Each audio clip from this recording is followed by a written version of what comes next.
regulates their own behavior in the final analysis. That's the goal. The importance of prevention. Lots of research on prevention showing that the earlier you intervene, the bigger the effects. And there's all kinds of, primary, secondary, tertiary prevention. Even the reentry stuff, tertiary prevention, we've got to do a lot more there. The importance of problem solving. Don't just go in and say, let's just take on this problem. Do some analysis of it. I'm going to emphasize that in a minute because I think that's what you guys are starting to do. I think it's really important. And some of the partnerships are doing that. The importance of partnerships. I'm actually going to lay out now why partnerships are important for you. This is kind of a theory of partnerships. If you want to read an article I wrote on the theory of measurement of partnerships, I can give that reference to you at some point. It's long, complicated. No, it's actually good. It's readable, I think. It's not too academic. Did you read that one? Yeah. But partnerships, because of their diversity, are better suited than individual agencies to identify and accurately define the target problems of greatest concern to the community. Well, they know what the problems are. The more people you have at the table with different perspectives, the more you're going to. How you identify the problem is really important. If you say, well, the problem is violent, predatory youth, well, then we're going to take a punitive incarceration, incapacitation approach to them. That's what we have to do. But if you say the problem is kids wanting to have an identity and wanting to be cool and trying to hang out with, and trying to make money, trying to survive, whatever, you're going to approach the problem differently. You say the problem is families that are having difficulty and resulting in they're having financial problems. They haven't taught, the young parents don't know how to discipline kids or supervise them properly. You're going to approach the problem differently.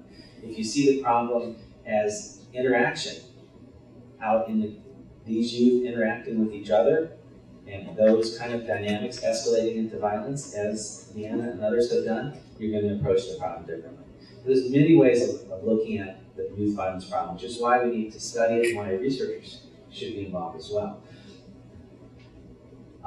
Drug and crime problems are complex and deeply rooted, and partnerships are better suited to develop complex, creative, and comprehensive solutions. So, you have one agency involved with one particular bias about what the problem is, that's the way it's going to be approached. You have a lot of different agencies with different views, as I just suggested. In many partnerships we've said, you see the social workers, the probation officers, the police, others, all have different views of what the problem is and what causes the problem and how to define it. And they also bring, let me go on to a couple other things. If you have multiple interventions instead of a single intervention, you basically, you increase the dosage or quantity of your program. Deal with the problem from many different fronts. If you have multiple agencies rather than a single agency, again, I just discussed some of these things, so I'm going to jump ahead. We know that the problems of violence emanate from various sources, from the neighborhood, from individuals, from families, peer groups. And if we have interventions that address one or more of these, we have a better chance of having a cumulative effect. Okay? And also they support each other. I think the programs one of the programs I did a major study on was DARE. You've all heard of the DARE program, right? In fact, there's been some big studies in Ohio of the DARE program. I'm sure you're familiar with it. It's somewhat controversial. I have a whole decade of fighting about DARE, but I won't tell you about that. But DARE is a good example of a program, by the way, that's shown repeatedly over very controlled experiments to be ineffective and not reduce drug use among kids. As my research shows, it actually increases drug use among kids in the suburbs. But the point here is that even if DARE was effective in preventing drug use, it's in 1 hour in class, in school per week. The minute these kids get out in the neighborhood with their peers, where there's drug use going on, there's another source of influence, right? So you haven't really, in theory, it doesn't add up that it should have, especially for kids that are in high crime, high drug areas, that would help. The drug use actually reaches across all neighborhoods. So if you can influence from more than one angle, that's better. Also, there's these kind of synergistic effects. There's a whole ecological approach to thinking that, developmental life course, at different points in your life, different things matter to you. Parenting is really important early on, and then schools become very important, and peers become very important.